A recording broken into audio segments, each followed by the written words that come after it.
தமிழ்நாட்டின் வளர்ச்சி பயணத்தில் ஒருவரையும் பின்தங்க விட மாட்டோம். வெல்வோம் ஒன்றாக. சித்தூர் பகுதியில் என்டிஏ கூட்டணியை விமர்சிக்கும் வகையில் போஸ்டர்கள் ஒட்டப்பட்டுள்ளதால் பரபரப்பு ஏற்பட்டுள்ளது. வேலூர் மாவட்டம் காட்பாடி சித்தூர் பேருந்து நிலையம் அருகாமையில் என்டிஏ கூட்டணியை விமர்சிக்கும் வகையில் போஸ்டர் ஒட்டப்பட்டுள்ளன. குறிப்பாக பிரதமர் மோடி, எடப்பாடி பழனிசாமி, டிடிவி தினகரன், அன்புமணி ஆகியோர் புகைப்படங்களுடன் கேலி செய்யும் வாசகங்கள் அடங்கிய போஸ்டர்கள் ஒட்டப்பட்டுள்ளன. அந்த பகுதியில் போஸ்டர்களை ஒட்டியது யார் என்பது அறியப்படவில்லை. மேலும் இந்த போஸ்டர்கள் அப்பகுதியில் பெரும் பேசும் பொருளாக மாறியுள்ளது என்பது குறிப்பிடத்தக்கது.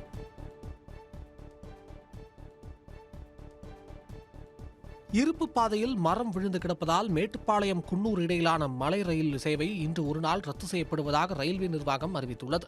உலக பாரம்பரிய சின்னமாக அறிவிக்கப்பட்டுள்ள நீலகிரி மலை ரயில் மேட்டுப்பாளையத்திலிருந்து உதகைக்கு தினசரி காலை 7:10 மணிக்கு இயக்கப்பட்டு வருகிறது. இந்த நிலையில் கடந்த 2 நாட்களாக மலைப்பகுதிகளில் இரவு நேரங்களில் பெய்து வரும் தொடர் மழை காரணமாக அடர்லி, ஷில்க்ரோவ் ரயில் நிலையங்களுக்கு இடையே திடீரென மண் சரிவு ஏற்பட்டது. இதில் ராட்சச மரம் ஒன்று இருப்பு பாதை மீது விழுந்துள்ளது.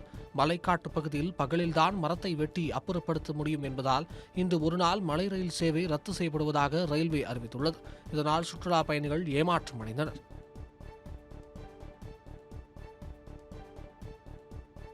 மதுரை அலங்காநல்லூர் அருகே நடைபெற்ற சிறப்பு ஜல்லிக்கட்டு போட்டியில் 1148 காளைகளும் 600 மாடுபிடி வீரர்களும் கலந்து கொண்ட நிலையில் 38 பேர் காயமடைந்தனர். கிழக்கரை பகுதியில் உள்ள கலைஞர் நூற்றாண்டு ஏறுதழுவுதல் அரங்கத்தில் முதலமைச்சர் ஸ்டாலின் மற்றும் துணை முதலமைச்சர் உதயநிதி ஸ்டாலின் பிறந்தநாளை முன்னிட்டு 2ஆம் நாளாக சிறப்பு ஜல்லிக்கட்டு போட்டி நடைபெற்றது. இதனை வணிக வரித்துறை அமைச்சர் மூர்த்தி மற்றும் சோழவந்தான் எம்எல்ஏ வெங்கடேசன் ஆகியோர் கொடியசைத்து தொடங்கி வைத்தனர். மதுரை கிழக்கு மாவட்ட திமுக சார்பில் நடத்தப்பட்ட இந்த சிறப்பு ஜல்லிக்கட்டில் வெற்றி பெற்ற காளைகளுக்கு சைக்கிள், தங்க நாணயம், அண்டா மற்றும் ரொக்கம் உள்ளிட்ட பரிசுகள் வழங்கப்பட்டன. போட்டியில் காளை உரிமையாளர்கள், மாடுபிடி வீரர்கள் மற்றும் பார்வையாளர்கள் என 38 பேர் காயமடைந்த நிலையில் 9 பேர் மதுரை அரசு ராஜாஜி மருத்துவமனையில் அனுமதிக்கப்பட்டனர்.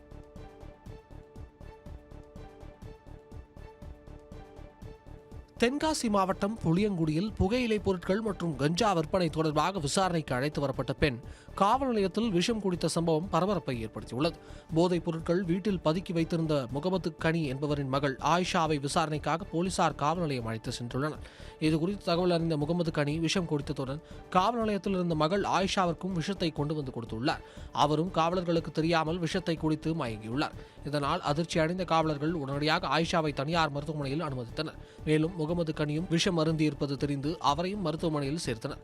இருவருக்கும் தீவிர சிகிச்சை அளிக்கப்பட்டு வரும் நிலையில் சம்பவம் குறித்து மாவட்ட காவல் கண்காணிப்பாளர் அரவிந்த் விசாரணை நடத்தி வருகிறார். வேலூர் மாவட்டம் காட்பாடி அடுத்த வள்ளிமலை முருகன் கோவிலில் தை கிருத்திகையை முன்னிட்டு பக்தர்கள் நீண்ட வரிசையில் காத்திருந்து சுவாமி தரிசனம் செய்தனர்.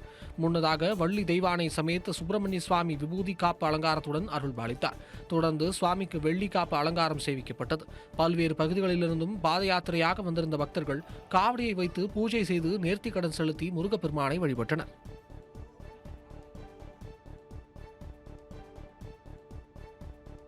சேலம் மேட்டூர் அணையிலிருந்து காவிரி டெல்டா பாசனத்திற்கு திறந்துவிடப்பட்ட தண்ணீர் ஜனவரி 28ஆம் தேதியுடன் நிறுத்தப்படுகிறது. மேட்டூர் அணையிலிருந்து திறக்கப்படும் தண்ணீரின் மூலம் திருச்சி, தஞ்சை, திருவாரூர், நாகை உட்பட 12 டெல்டா மாவட்டங்களில் 17 லட்சம் ஏக்கர் நிலங்கள் பாசன வசதி பெறுகிறது. கடந்த ஆண்டு அணையிலிருந்து ஜூன் 12ஆம் தேதி காவிரி டெல்டா பாசனத்திற்கு தண்ணீர் திறக்கப்பட்டது. ஜனவரி 27ஆம் தேதி 5000 கன அடியாக திறந்துவிடப்பட்ட நிலையில் 1000 கன அடியாக குறைக்கப்பட்டது. இந்நிலையில் பாசன காலம் நிறைவடைந்ததை அடுத்து 230 நாட்களுக்கு பின் தண்ணீர் நிறுத்தப்படுவதாக நீர்வளத்துறை அதிகாரிகள் தெரிவித்தனர். திமுக தேர்தல் அறிக்கை அவர்களுக்கு கதாநாயகன் அல்ல என்றும் அது அவர்களுக்கு வில்லனாக திருப்பி தாக்கும் ஏவுகணையாக மாறப்போகிறது என கடம்பூர் ராஜு தெரிவித்தார். சிவகங்கையில் அதிமுக பிரமுகர்கள் திருமண நிகழ்ச்சியில் அதிமுக முன்னாள் அமைச்சர்கள் கடம்பூர் ராஜு, ஆர்.பி. உதயகுமார் உள்ளிட்டோர் கலந்து கொண்டனர். அதன்பின் செய்தியாளர்களை சந்தித்த கடம்பூர் ராஜு கூறும்போது 2021 தேர்தலில் அளித்த வாக்குறுதியில் 15% கூட திமுக நிறைவேற்றவில்லை என்று கூறினார். மேலும் தமிழகத்தில் ஆட்சி மாற்ற உறுதியாகிவிட்டது என்றும் அதிமுக தலைமையில் ஆட்சி நிச்சயம் அமையும் என்று தெரிவித்தார். தொடர்ந்து பேசிய அவர் என்டிஏ கூட்டணியில் ஓபிஎஸ் இணைய வேண்டும் என டிடிவி தினகரன் கூறியிருப்பது அவரது விருப்பம் என்று அவர் தேமுதிகவுடன் கூட்டணி குறித்து பேசி வருவதாகவும் தெரிவித்துள்ளார்.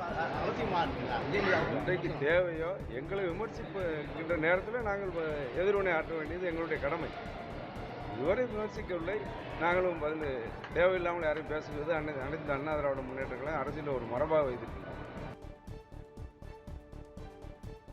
மதுரை சோழவந்தான் அருகே 700 ஆண்டுகள் பழமை வாய்ந்த வேணுகோபால சுவாமி கோவிலில் கருவறையில் 5 நாட்கள் மட்டுமே சூரிய ஒளிப்படும் அதிசய நிகழ்வில் திரளான பக்தர்கள் பங்கேற்று வழிபட்டனர். கருப்பட்டி கிராமத்தில் வைகை ஆற்றின் கரையோரம் வேணுகோபால சுவாமி திருக்கோவில் உள்ளது. 700 ஆண்டுகளுக்கு முன் பாண்டிய மன்னரால் கட்டப்பட்ட இந்த கோவில் வருடந்தோறும் தை மாதத்தில் 5 நாட்கள் மட்டும் கருவறையின் மீது சூரிய ஒளிப்படும் நிகழ்வு நடக்கிறது. அந்த வகையில் இந்த வருடமும் கருவறையில் உள்ள மூலவர் பெருமாளின் பாதத்திலிருந்து கிரீடம் வரை ஒளி நகர்ந்து செல்லும் நிகழ்வு தொடங்கியது. 5 நாட்கள் மட்டுமே இந்த 40 நிமிட நிகழ்வை பார்க்க முடியும் என்பதால் திரளான பக்தர்கள் இதில் கலந்து கொண்டனர்.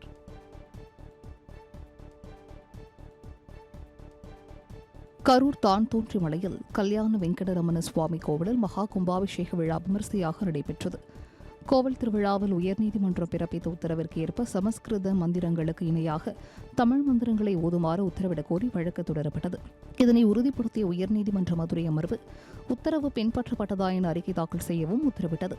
இந்நிலையில் கல்யாண வெங்கடரமண சுவாமி கோவிலில் மகா கும்பாபிஷேக விழா விமரிசையாக நடைபெற்றது. கோவில் நிகழ்வையொட்டி உள்ளூர் விடுமுறை அறிவிக்கப்பட்ட நிலையில் நூற்றுக்கணக்கானோர் சுவாமி தரிசனம் செய்தனர். திரளான போலீசார் பாதுகாப்பு பணியில் ஈடுபட்டனர்.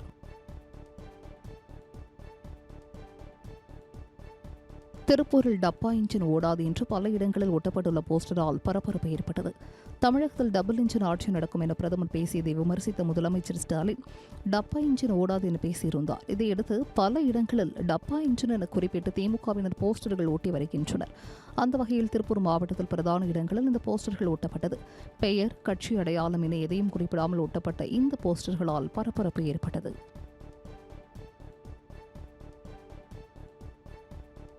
திருச்சி கம்பரசம்பேட்டை நீர்முந்து நிலையத்தில் அமைச்சர் அன்பில் மகேஷ் பொய்யாமொழி ஆய்வு மேற்கொண்டார். திருச்சி மாநகராட்சியில் உள்ள 65 வார்டு பகுதிகளில் தினந்தோறும் பொதுமக்களுக்கு குடிநீரானது வழங்கப்பட்டு வருகிறது.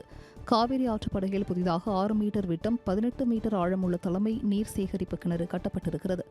63 கோடி 70 லட்சம் ரூபாய் மதிப்பீட்டில் கட்டப்பட்ட நிலையில் 88,054 பேர் பயன்பெறுவர் என கூறப்பட்டது. அங்கு அமைச்சர் அன்பில் மகேஷ் பொய்யாமொழி ஆய்வு மேற்கொண்டார்.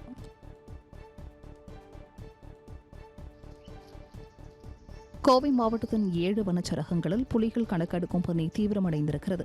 கோவையில் மேட்டுப்பாளையம், காரமடை, சிறுமுகை, மதுக்கரை உள்ளிட்ட 7 வனச்சரகங்கள் உள்ளது. அங்குள்ள புலிகளை 7 நாட்களுக்குள் எண்ணும் பணி தீவிரமடைந்திருக்கிறது. இப்பணியில் வனத்துறையினர், வனவிலங்கு ஆர்வலர்கள் ஈடுபட்டனர்.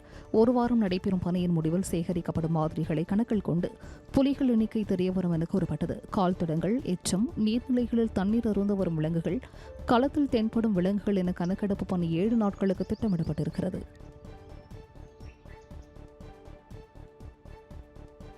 தஞ்சாவூரில் முதலமைச்சருக்கு கருப்பு கொடி காட்டிய கரும்பு விவசாயிகளை காவல்துறையினர் கைது செய்தனர். தஞ்சாவூர் மாவட்டம் பாபநாசம் அருகே தனியார் சர்க்கரை ஆலை நிர்வாகம் விவசாயிகளின் பெயரில் மோசடியாக வங்கிகளில் சுமார் 300 கோடி ரூபாய் கடன் பெற்றுள்ளதாக குற்றச்சாட்டு வைக்கப்பட்டு உள்ளது. இதனை கண்டித்தும் நிலுவைத் தொகையை உடனடியாக வழங்க வேண்டும் என்பதை வலியுறுத்தியும் கரும்பு விவசாயிகள் தொடர் போராட்டத்தில் ஈடுபட்டு வருகின்றனர். இந்த நிலையில் கும்பகோணத்தில் சிறுபான்மையினர் மாநாட்டில் பங்கேற்க வந்த முதலமைச்சர் மு.க.ஸ்டாலின் தஞ்சாவூர் வந்திருந்தார். அப்போது வேம்பங்குடி சுங்கச்சாவடி அருகே கரும்பு விவசாயிகள் முதல்வருக்கு எதிராக கருப்பு கொடி காட்டி போராட்டம் நடத்தினர். பின்னர் போராட்டம் நடத்திய கரும்பு விவசாயிகளை காவல்துறையினர் கைது செய்தனர். நிலக்கோட்டையில் முன்னாள் எம்எல்ஏ அன்பழகன் தாமரை சின்னத்தை வரைந்து வாக்கு சேகரித்த விவகாரம் பேசும் பொருளாக மாறியுள்ளது. திண்டுக்கல் மாவட்டம் நிலக்கோட்டை தொகுதி அதிமுக முன்னாள் எம்எல்ஏ அன்பழகன் தற்போது பாஜகவில் இணைந்து உள்ளார். குறிப்பாக நிலக்கோட்டை கடந்த 50 ஆண்டுகளாக அதிமுகவின் கோட்டையாக மாறியுள்ளது. தற்போது அங்கு சட்டமன்ற உறுப்பினராக உள்ள தேன்மொழி சேகர் தனது 3வது முறையாக எம்எல்ஏவாக உள்ளார். இந்த நிலையில் பாஜகவில் இணைந்த முன்னாள் எம்எல்ஏ அன்பழகன் சுவர்களில் தாமரை சின்னத்தை வரைந்து எம்ஜிஆர் வேடமணிந்த ஒருவரை அழைத்து வாக்கு சேகரிப்பில் ஈடுபட்டார். அதிமுகவின் கோட்டை என்று கூறப்படும் இடத்தில் பாஜகவை சேர்ந்தவர் தாமரை சின்னத்தை வரைந்து வாக்கு சேகரிப்பில் ஈடுபட்டது அரசியல் வட்டாரத்தில் சர்ச்சையை ஏற்படுத்தியுள்ளது.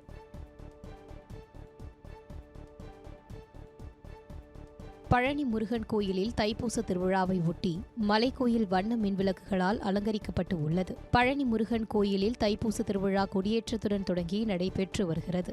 முக்கிய நிகழ்வான முத்துக்குமார சுவாமி வள்ளி தெய்வானை திருக்கல்யாணம் 31ஆம் தேதியும் பிப்ரவரி 1ஆம் தேதி தைப்பூச திருவிழா தேரோட்டம் நடைபெற உள்ளது. தைப்பூச விழாவில் கலந்து கொள்வதற்காக தமிழகம் முழுவதும் இருந்து பக்தர்கள் பாத யாத்திரையாக பழனிக்கு வந்த வண்ணம் உள்ளனர். இந்த நிலையில் பழனி மலைக்கோயில் ராஜகோபுரம் வண்ண மின்விளக்குகளால் விளக்குகளால் அலங்கரிக்கப்பட்டு உள்ளது. இரவு நேரத்தில் பழனி மலை கோயில் வண்ண விளக்குகளால் மின்னுவதை பக்தர்கள் ஆர்வமுடன் கண்டு களித்தனர்.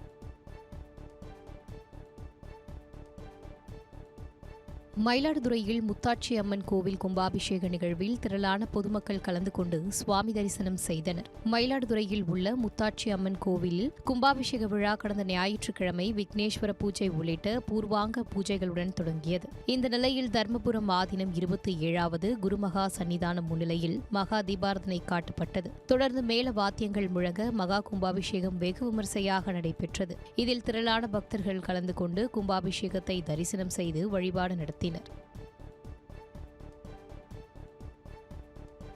தர்மபுரியில் நடைபெற்ற சாலை பாதுகாப்பு விழிப்புணர்வு பேரணியில் சட்டமன்ற உறுப்பினர் இருசக்கர வாகனம் ஓட்டி விழிப்புணர்வு ஏற்படுத்தினார். தர்மபுரி வட்டார போக்குவரத்து சார்பாக தேசிய சாலை பாதுகாப்பு மாதத்தை ஒட்டி விழிப்புணர்வு பேரணி நடத்தப்பட்டது. இந்த பேரணியை மாவட்ட ஆட்சியர் சதீஷ் கொடியசைத்து தொடங்கி வைத்தார். இந்த விழிப்புணர்வு பேரணியில் தலைக்கவசம் அணிதல், போதை பயணம் தவிர்ப்பு உள்ளிட்ட வாசகங்கள் பொருந்திய பதாகைகளை ஏந்தி ஊர்வலமாக சென்று விழிப்புணர்வு ஏற்படுத்தினர்.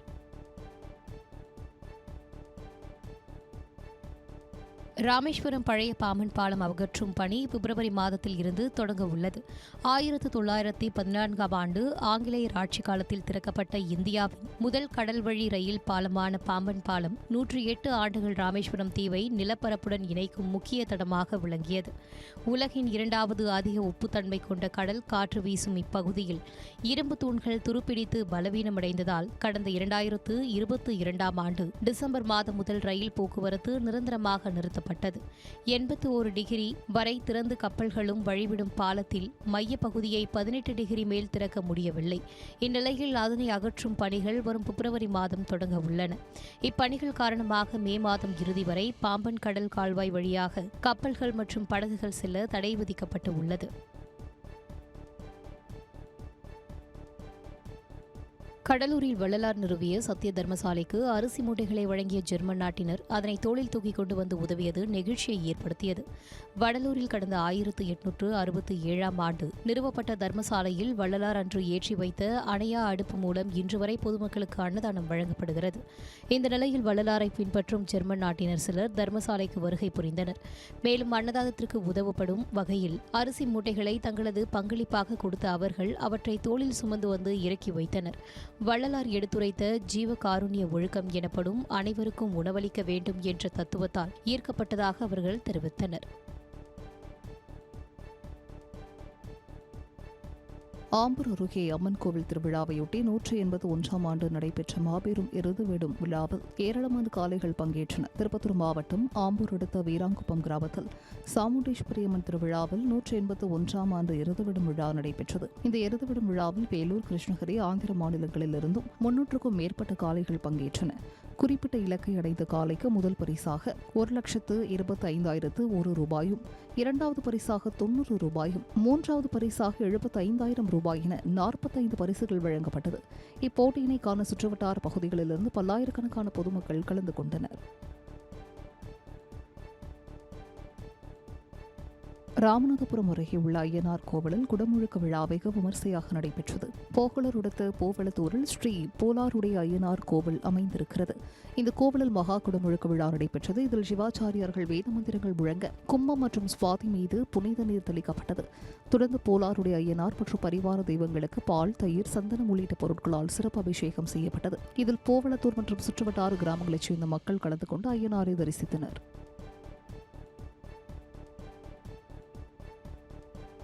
காங்கிரஸ் திமுக கருத்து மோதலுக்கு முற்றுப்புள்ளி வைக்கும் வகையில் ராகுல் காந்தி கனிமொழி சந்திப்பு இருக்கும் என வைகோ தெரிவித்துள்ளார். மதுரையில் மதிமுக பொதுச் செயலாளர் வைகோ செய்தியாளர்களை சந்தித்தார். அப்போது பேசிய அவர், வருகிற தேர்தலில் திமுக தலைமையிலான கூட்டணி மிகப்பெரிய வெற்றியை பெறும் என்றார்.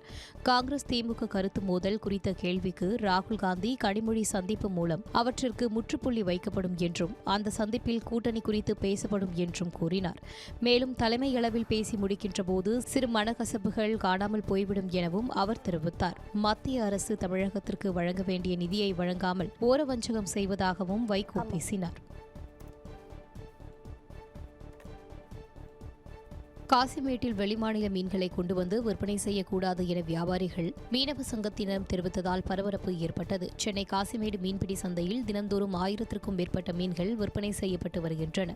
அப்பகுதி மீனவர்கள் விசைப்படகுகள், பைப்பர் படகுகளுடன் கடலுக்கு சென்று மீன்பிடித்து வந்து விற்பனை செய்து வருகின்றனர். இந்த நிலையில் பிரபு என்ற நபர் வெளிமாநிலங்களில் இருந்து பிடித்து வரப்பட்ட மீன்களை கொண்டு காசிமேட்டில் விற்பனை செய்து உள்ளார்.